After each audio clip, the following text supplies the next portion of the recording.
Just a couple of points before we start our session, inshallah, like we always do, some introductory points, and then inshallah we'll get right into the session. So like I've mentioned since the beginning when we started these sessions, we're covering the rulings of salat, but not every ruling of salat, really. Basically the ones that are less known for people. We want to spend more time on discussing those topics and those rulings. That's number one. Number two is that, as I've mentioned over and over again, and you'll hear me mention this throughout the live stream, that you can feel free to leave any questions or comments for us. If it's a question that comes to your mind throughout the live stream, then you can ask in the comments section, and inshallah I'll get to that. If it's a question that you have after the session is over, inshallah we can get to that once basically if you could just send that in through a inbox, then we would be able to get to that later on. A direct message to Mizan Institute, and we'll get to those questions later on, inshallah. Please do mention who you follow when you send in a question. And also, as we are discussing the topics that we're going through today, if you want life to be a lot easier for you, feel free to write down and take some notes as we go along, because these rulings can be a little complicated to remember sometimes. So if that's something that you can do right now, I would suggest that be done. Yeah. Okay. So and hopefully I can see your comments here if they're popping up. If anyone has sent any comments, I can't see them right now, but hopefully I'll be able to see them in just a second. Okay. So let me start with a review of what we have discussed up until now, and then inshallah we'll continue with the discussion. So last session we were discussing the exceptions to situations where your clothing or your body is najis when you're about to pray. We said that normally speaking, when your body or your clothing is najis, you're not allowed to pray. This is a ruling that pretty much every Muslim knows, or your average Shia, I should say, would know. Now we're going to move on to some other rulings in this regard, and that is the exceptions that apply to this ruling. So the first exception was this. Number one is that if you are dealing with blood that was less than a size of a dirham. If you remember, we mentioned that the size of a dirham, if obviously we don't have a dirham, so we don't know how big that is, but the maraji have mentioned, then that would be the size of basically the tip of your index finger, right? From the last knuckle onwards, basically. So they said if that much blood is on the body or the clothing, that is not going to create a problem with regards to your salat. So that was the first ruling exception that we mentioned. And we mentioned some smaller rulings with regards to that. I'm not going to go into those because it will take a while to go through all the details, right? So that was number one. We did mention that if it gets mixed up with liquids or water or the pus or the medicine that you put on, that small cut or that small amount of blood, we said that will create a problem for the salat. So if that's the case, then it needs to be washed off completely. So that was basically exception number one, okay? Exception number two had to do with situations where basically I had a big cut or what they call a boil or abscess it just keeps on growing, so to speak. And this is a cut or an abscess that has started to bleed now, and the bleeding is continuous, and I can't do anything about it in the sense that I may not be able to wash it right now, right? We said that now that it's bleeding, right, you don't have to wash this for your salat. Obviously, you really can't do that. It's okay for you to pray with that blood. Now, the clothes that you are wearing, yes, you should try to change those, and you should be able to change those as well because it's your clothing. That's different from the cut. So if you're able to change your clothing, you should do that. But the blood on the skin itself, that's not going to be a problem. This is for bigger cuts. Now, with regards to this, we did mention something very important about the ruling when it comes to doing wudu. We said that if you're going to do wudu, when you have this big cut, a lot of people, and obviously there's blood on it, a lot of people think that you are supposed to do tayammum, okay? Whereas we mentioned this last session that no, you're not supposed to do tayammum. In this situation, you're supposed to do something that we call wudu jabira, right? Jabira, Jabirah, right? Jabira, in case anyone is new to the concept. So Jabira basically means anything that you put on a wound. So what you would have to do, according to Ayatollah Sistani, is that if the bleeding, if it's harmful for you to wash that cut, then you're going to take a piece of cloth, you're going to put it on that cut, you're going to do your normal wudu. Only when it comes to that cut, you're going to wipe your hand over that part of your hand or your arm or whatever part of wudu it is. Maybe it might be on your face. And that is going to be the wudu for that section of of your wudu. So you don't move immediately to tayammum, okay? This is if having water touch the cut is going to harm you, right? If that's not the case, then what he says is that you hold that cut under the water as you're doing your wudu.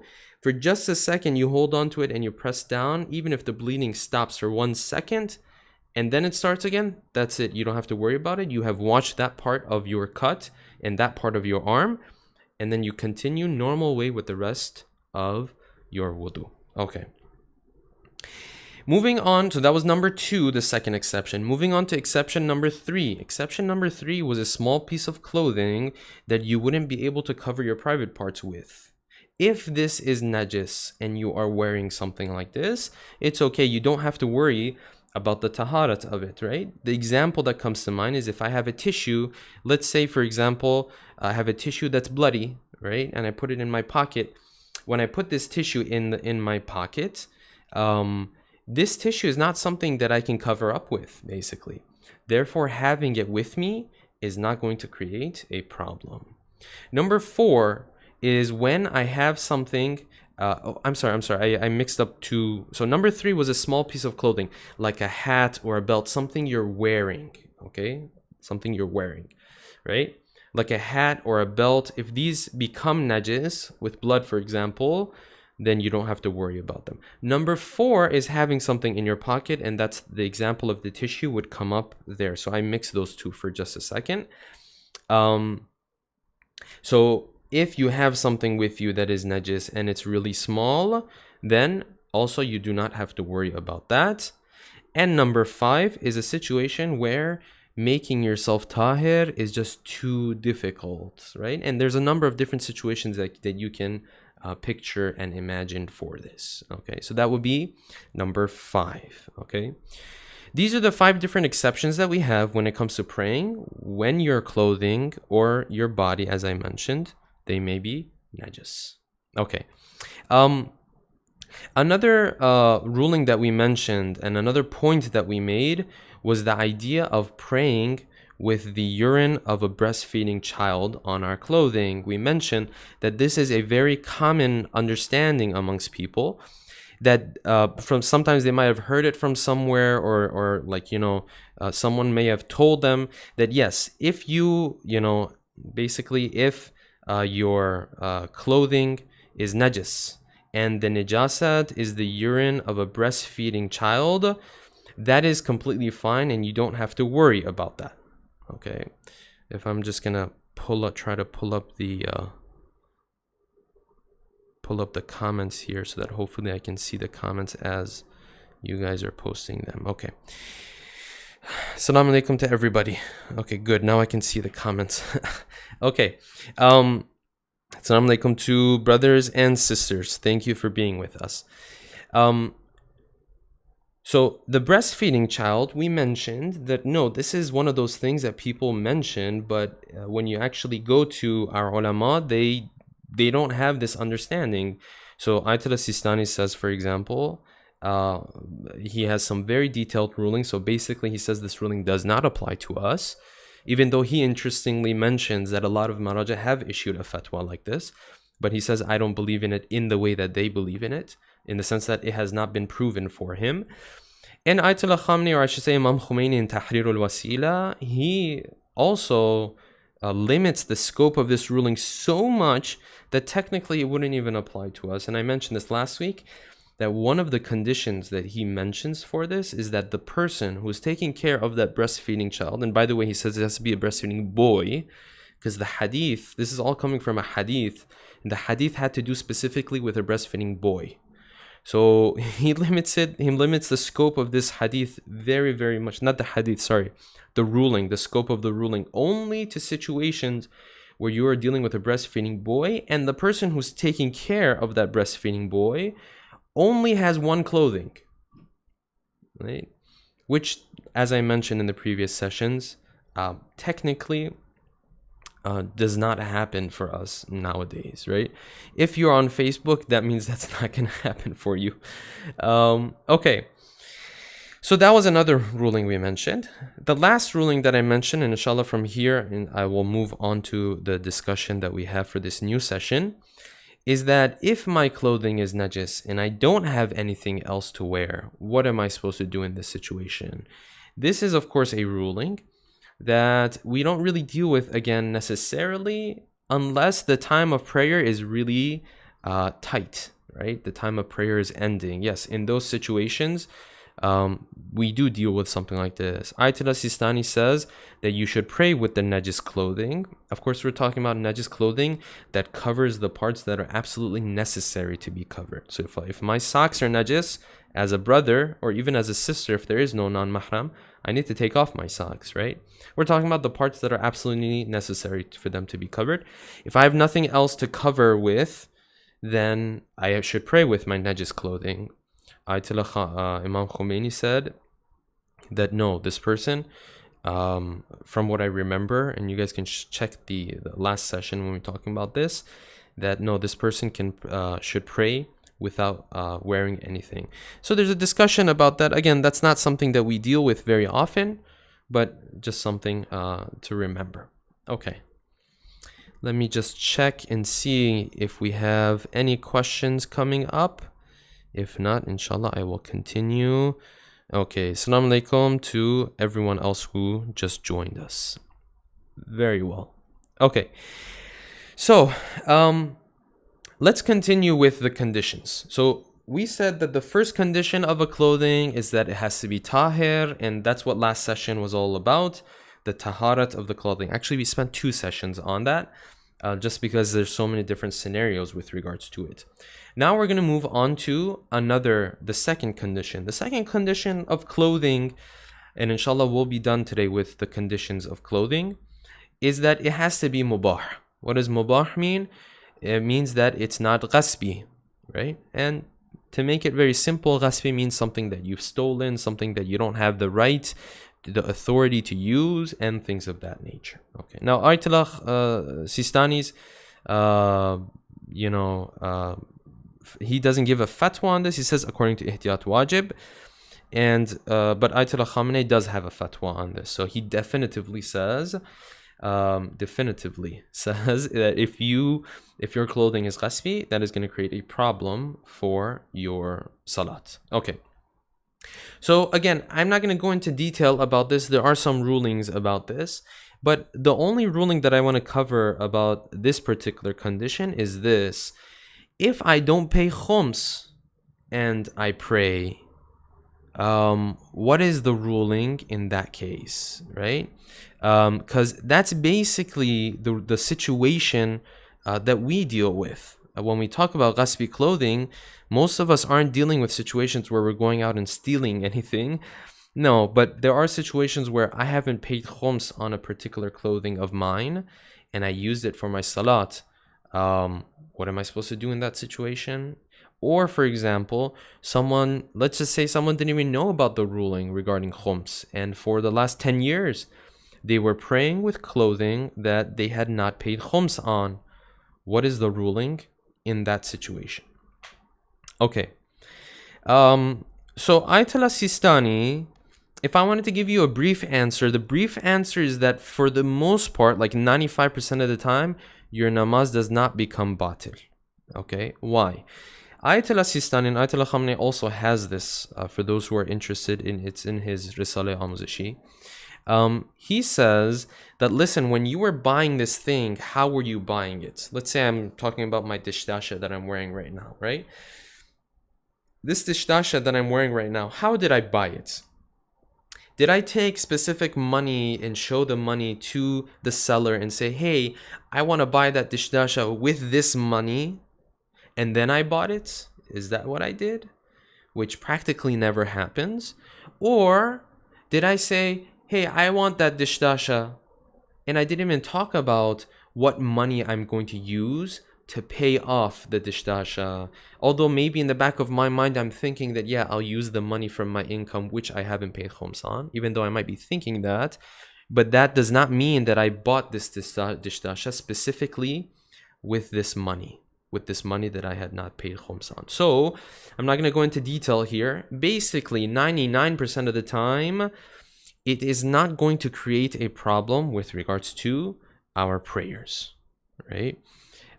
It is still haram, of course, to pray. It is still haram to pray with clothing that you have not paid khums on. Why? Because you are using something that you have not paid khums on, basically, right? Which is haram in and of itself. Does it constitute as you wearing something ghasbi and therefore making your salat batil? No, according to Ayatollah Sistani, that is not the case. Ayatollah Khamenei also has a similar ruling. I honestly don't know with regards to Hajj what the situation would be in that regard. What I'm mentioning is with regards to salat in particular. Okay, so that's condition number 2. It has to be mubah. If you guys have questions, you can send them in as we're moving along, because today's session we'll have some time inshallah for Q&A. Condition number 3, and this is where things are going to start to get a little detailed.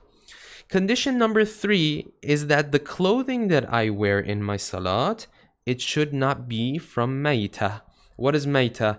Mayta means that there is an animal, a halal animal. This animal, if the animal dies without it being slaughtered properly, this is what we call mayta. Mayta in Arabic basically means dead, a dead body. But from a fiqhi perspective, technically, it means that a meat, basically, or flesh, or the body of an animal that was not slaughtered properly, right? So let's say, for example, a cow not slaughtered properly, you make a leather product out of it. This is where the ruling of mayta would come into discussion. Now, Ayatollah Sistani says this ruling of mayta has to do with animals that have gushing blood, right? Ayatollah Khamenei says, no, even for animals that don't have gushing blood, like fish, right? Even with regards to them, according to ihtiyat wajib, you cannot have those in your clothing. Pay attention. I'm not saying you can't have like anything from fish in your clothing. I'm saying if the fish was not, if the tazkiyah for the fish was not done properly. So in the case of the fish, for example, if it did not die outside of the water and it died inside of the water. Anyways, just to clarify that, and we're going to move on. So for example, if I have my clothing, part of my clothing is something that, let's say I'm wearing a coat, a leather coat. This leather coat came from a cow, for example. And this cow, it wasn't slaughtered properly. This is going to create a problem with regards to my salat. It's going to make my salat batil. Okay, now I'm going to answer a question that I have been getting since like 10 years ago, okay? And so hopefully we can clarify it here, and it can be, clarified. Alhamdulillah, we can answer this question, okay? The question is this: if I buy a product, and this is an animal product, right? But I don't know if the animal was slaughtered properly or not. What is the ruling there? So going back to that situation where, for example, I'm wearing a leather coat, okay? I'm wearing this leather coat. This leather coat that I'm wearing, it came from a country. I don't know if they slaughtered it properly or not, right? Let's just say it came from North America. I don't know if the leather was slaughtered, the animal was slaughtered properly or not.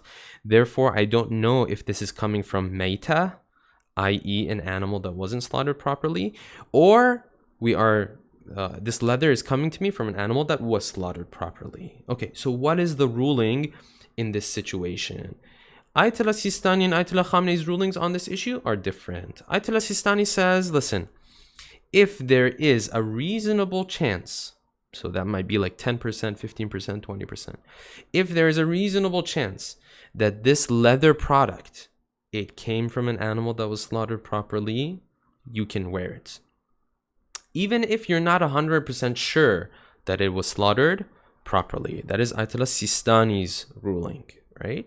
Ayatollah Khamenei, on the other hand, has a different perspective on this. Ayatollah Khamenei says, no, you have to make sure that it was slaughtered properly. If you're not sure that it was slaughtered properly, then Ayatollah Khamenei says that you cannot wear that product. It will create a problem regarding your salat. So that's the answer to that question. Let me see if we have any questions, and inshallah I'll continue after that. Again, feel free to send in any questions that you have. We won't have too much to discuss today. We'll have a lighter session today. Brother Akbar is asking, if the landlord wants his tenant to vacate his or her property, but tenant is not able to find another place, then what's the ruling regarding prayers in that house? Basically, that would have to do with whether that person is taking up that place unrightfully or not, right? So it all depends on does that landlord have the right to kick this person out of the house or not at this point, right?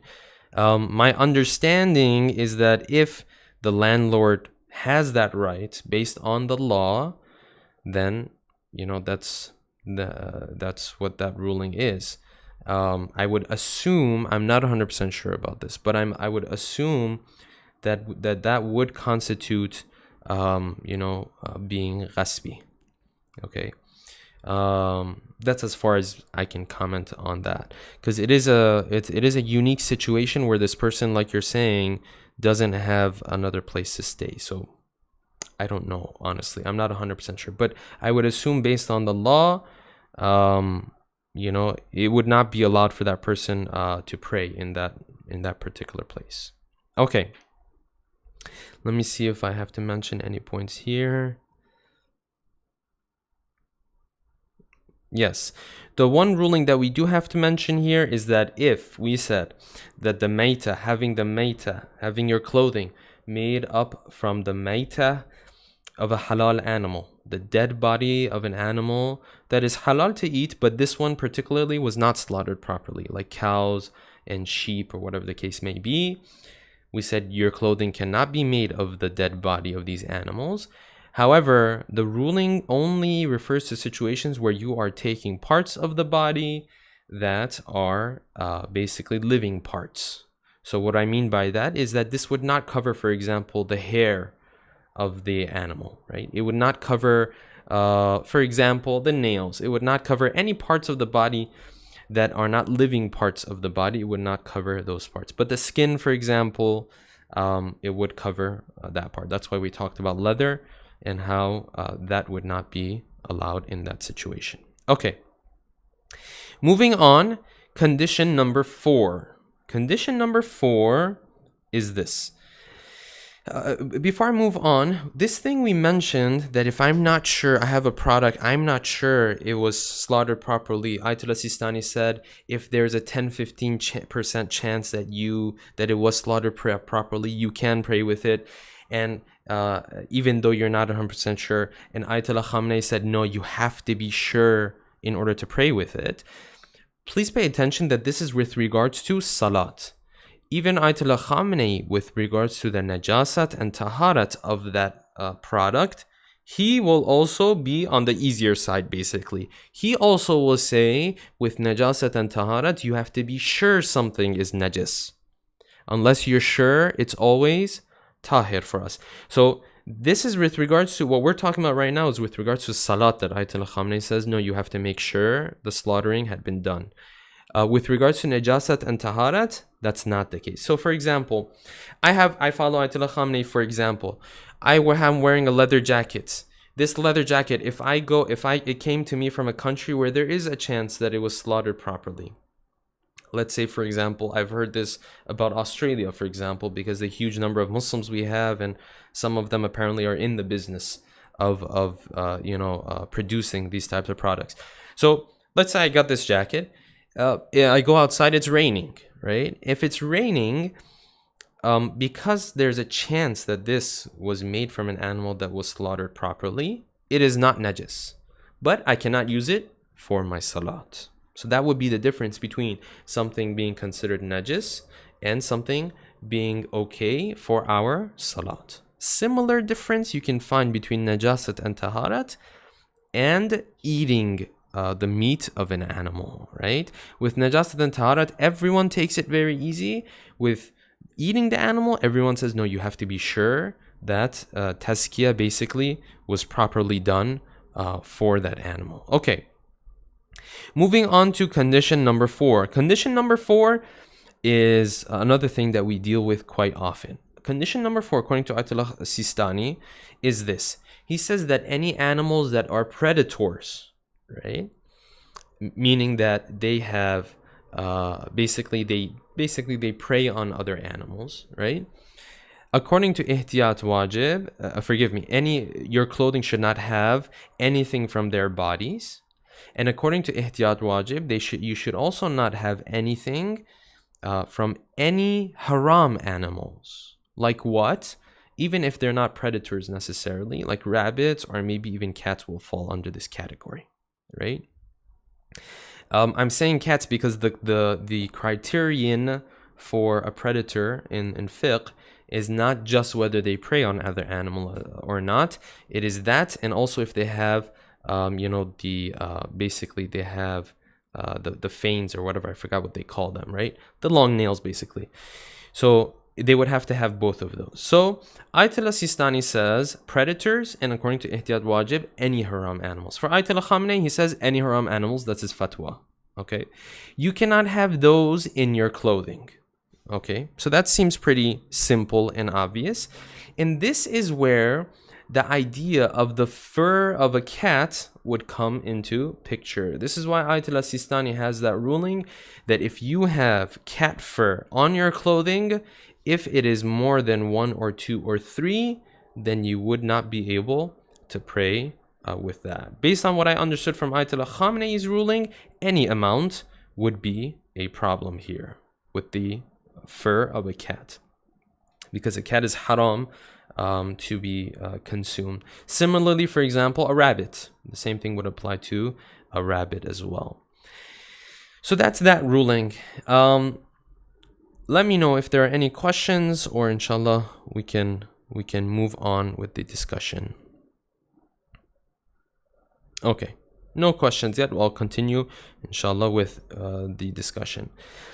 Another ruling that they mentioned under this 4th condition is the ruling that has to do with the saliva of a haram animal. Any liquid coming from the body of a haram animal. When I say a haram animal, I mean an animal that is haram to eat, regardless of whether you slaughter it properly or you don't, right? Like the examples of a cat. So they say the saliva of a cat, if it's still wet, or any haram animal, if it's wet or any liquid from the body of this animal, you are not allowed to pray with that unless it dries up and the substance is removed. So there's a couple of things that makes it a little difficult to have these types of animals, of course, around in the house or not. Okay. If someone prays accidentally with these things, this is a very important ruling. Let's say I pray and then I find out that I had like the fur of a cat on my clothing. This will not create a problem for my salat. Yes, for the next prayer, I have to get that off of my clothing. Or unknowingly, let's say I was wearing a leather jacket and this jacket was coming from a haram animal, for example. After a while, I found out. You don't have to worry about it. From that point on, you would have to worry about it, right? So that's another ruling that we need to know. And also, if I have a product, but I don't know, did it come from a haram animal or did it come from a halal animal? I have something with fur on it, for example, right? But this fur, I don't know, did it come from a haram animal or did it come from a halal animal? In this situation, it is also allowed for someone to pray with that clothing as well. Okay.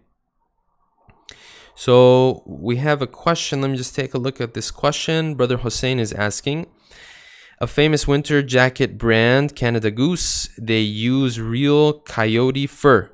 Coyotes and dogs are technically not the same species, but can breed and are in the same species family. And they are asking, are coyotes considered pak, and can we pray with this jacket? Very good question, Brother Hussein. And the answer is no, because coyotes are considered predators according to, I guess I can, according to nature. But they're considered predators, and therefore we are not allowed to eat them. And we just mentioned that according to Ayatollah Khamenei and Ayatollah Sistani, having something from the basically the clothing, basically the fur from the body, I should say, of a predator in our clothing, that would not be allowed. So that would be the answer to that question. Thank you for that question. Sister Tazeen is asking, same ruling for rabbit as cat? Yes, same ruling for rabbit as cat, because rabbit also is haram to eat. I didn't know about that, but I looked into it, and yes, it is haram to eat. Okay, so moving on, we're going to move on to two more conditions, and then we're going to talk about some mustahabbat and makruhat that are definitely interesting to know about. So we covered 4 different conditions when it comes to the clothing. Number 1, taharat. Number 2, it has to be mubah.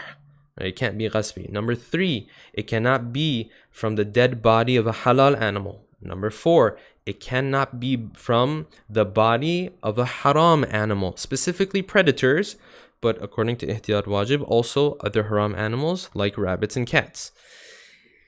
Condition number 5, and this is only for men, they can't wear anything that has gold, basically.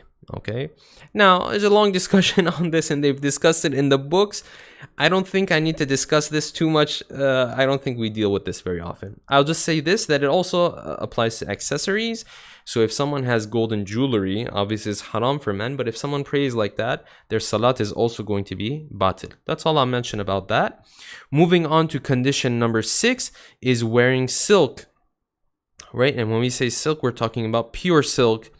So wearing silk is going to be a problem. They say that it's okay with things that if they're really small and you're gonna have them in your pocket, that's fine. But if they're part of your clothing, you are wearing them, that also would be a problem for men. Obviously, these are rulings that have to do with the men, not for the sisters. Okay. Before I move on, let me just answer this question. Brother Muhammad Ali Jafar is saying, Salam Shaykhna wa alaikum assalam. So if one has something made of leather in their pocket, and does not know if it is tahir or not, still he cannot pray with it. So very good question. This will actually, what I'm about to mention, will summarize what we've discussed in these past 3 sessions actually, okay? So you have, let's say you have a leather wallet in your pocket, right? We have to look at this from three different perspectives, right? Number 1, is it going to create a problem in terms of taharat najasat? You said, I don't know, is it tahir or not, so it's considered tahir. You don't have to worry about that. Is it going to create a problem with regards to having leather from the dead body of an animal in your pockets, right? Even if it's a halal animal like a cow, if you follow Ayatollah Sistani and there is a chance that this thing was basically slaughtered properly, you do not have a problem there.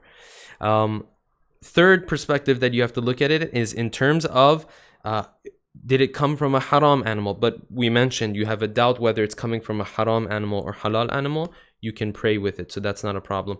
So the only situation where we might have an issue is if you know, like I said, if we're not sure if it was slaughtered properly in terms of it being from a halal animal. Let me look this up just to make 100% sure.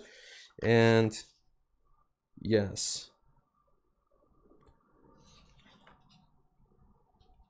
So according to Ayat al-Sistani, he says, Ihtiyat wajib, that leather wallet that you have in your pocket, even though it's really small. I'm sorry, just one second.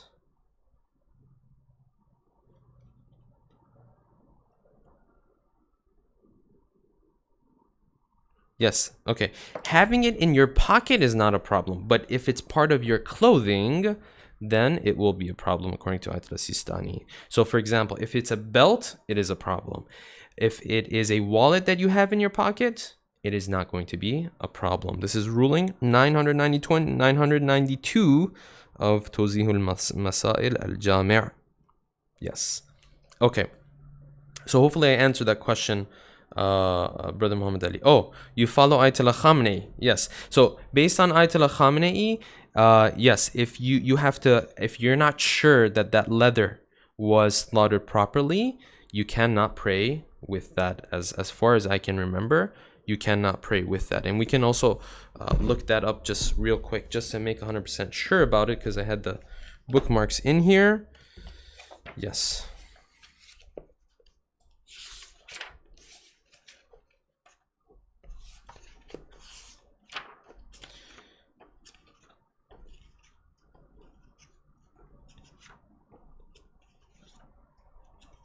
All right, so right here he says الرابع الثالث أن يكون مذكّا من مأكول اللحم, and he continues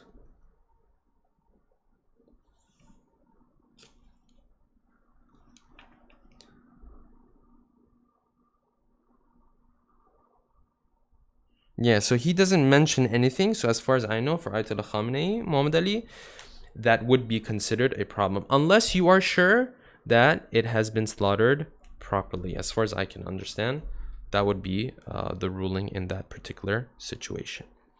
Okay, so moving on to some of the mustahabbat. We're just going to cover some of the mustahabbat and makruhat, and then we're going to move on. And the important point about covering these is that a lot of times people will mistaken these makruhat and mustahabbat for things that are actually going to create a problem for your namaz. So it's not that we're just going through these just because they're makruhat and mustahabbat and they're good. It's also to clarify that they're not wajib, basically, or they wouldn't create a problem with regards to your salat. And when I go through them, I'll clarify, inshallah, what I mean more by that. So one thing that is mustahab is wearing an ammama or anything else that sort of covers up the head. Like a kufi also would also have the same ruling. This is mustahab. Number 2 is wearing an aba, or something that will fall from the shoulders. If you guys have seen some videos of Imam Khomeini during the last days of his life, there was this famous salat that he prayed, or prayer that he prayed, and he had like this piece of cloth on his shoulders. That's basically why he was doing that, because it's not just an aba that's mustahab, it's also anything that would sort of fall or hang from the shoulders, right? So for example, like something like a chador, even if it's falling, of course, other than covering up for our sisters. So, or even if it's maybe even some, if it's, for example, maybe even a raincoat would even, satisfy this criterion. Number 3 is wearing white. Number 4 is wearing an aqiq ring. And number 5 is using cologne when we're going to speak to Allah subhanahu wa ta'ala. Now, part of the makruhat, one of the makruhat is wearing black. As far as I know, there's an exception here for when a sister is in the presence of non-mahram, and also when it comes to the shahadat of Abu Abdullah salawatullahi wa salamu alayh. Wearing dirty clothing, makruh. Wearing a clothing that is tight, that's also makruh. And also wearing a clothing that has a picture on it. This is one of those things. This is why I was saying that we're trying to clarify here so that we know that this is makruh and it's not going to create a problem for us. It's not going to make our salat batil. Yes, if I have a clothing, basically like they say graphic, like it's a graphic tee, basically. That would make it, that would be makruh, but it is not going to be, it's not going to create a problem for my namaz. All right, that is the conditions of the clothing of someone who is praying. Inshallah, next session we are going to move on to the conditions of the place in which someone is praying. For example, if I know that there was a child here was running around, a very young child, and I know that he made a part of this room najis, can I pray in this room or not? Do I have to have a special set of clothing separately if I'm going to pray in this room, for example, right? Can I pray in a plane, for example, or in a car? Well, these are some of the questions that we'll be discussing next session, inshallah. So I'm done with the content that we wanted to cover in this session. If anyone has any questions, you can send them in. And inshallah, we will be ending soon. Brother Muhammad Hussein is asking, how long can the raincoat be, or any kind of coat, if we don't have an abba? Basically, it's like anything that would hang from the shoulders, kind of like a cape, right? So, I mean, we don't need to get too technical about it. In that video, actually, I think it's on YouTube. It should be on YouTube. But if you look it up, it's really not that long. But it's mustahab, you know, so we don't have to get too technical about that part. Yes, I do want to mention that inshallah we will be having a Mizan course coming up very soon, this time in Atlanta. It will actually be our second one in Atlanta. This weekend in particular, we'll have a Mizan course in Houston. Alhamdulillah, we've had, I think, over 100 registrants for that already. And also coming up in February, if I'm not mistaken, we will have another one in Austin as well. So alhamdulillah, things are moving forward with the work of the institute, and inshallah, hopefully it will grow more and more, as this is something that was lacking for a long time. Of course, in the world of our Sunni brothers and sisters, they have work like this done a long time ago. I think they've started like 20-30 years ago, and we've been way behind. And that was the reason behind the philosophy behind this whole initiative. But alhamdulillah, it's getting a little bit of traction, alhamdulillah, and hopefully we can continue, because this is one of those initiatives that can really inshallah educate our communities, inshallah. I see one more question. Let me just go through that question. Must a woman cover her feet during salat? Brother Muhammad Ali is asking, and we said this the other time, that if there is no non-mahram, no, she does not have to do that. If it is in the presence of non-mahram, yes, because covering up the feet is part of hijab, according to Ayatollah Sistani. And Ayatollah Khamenei actually goes back to that verse of the Quran, verse 31 from Surah An-Nur, وَلَا يُبْدِينَ زِينَتَهُنَّ إِلَّا مَا ظَهَرَ مِنْهَا. They have to cover up everything except for their beauties that are apparent. And in hadith, when they were asked about what beauties are apparent, the hadith says, al-wajhu wal-kaffain. So that's what it actually goes back to. Okay, so we're done for today's session. Thank you very much for being with us. If anyone has not already liked the page of Mizan Institute on Facebook, please go ahead and do that. Inshallah, we can grow it. And inshallah, we can also have the updates get to you as we have more courses. If anyone wants to have courses, inshallah, in their city, please reach out to us. And inshallah, we'll look into that to definitely make that happen as well. Tune in, inshallah, tomorrow. Shaykh Amin will be taking on the topic of Shia Imamiyya doctrine. That's it for us today. We have one more question that has come in, so I'm just going to answer this one more question before we end. The question is, Brother Muhammad Haidar is asking, if there is a Jamaat praying in the wrong direction, is it permissible to pray alone in that circumstance? If they're praying in a wrong direction, yes, you would have to, not that it's allowed for you to pray alone, you would have to pray alone.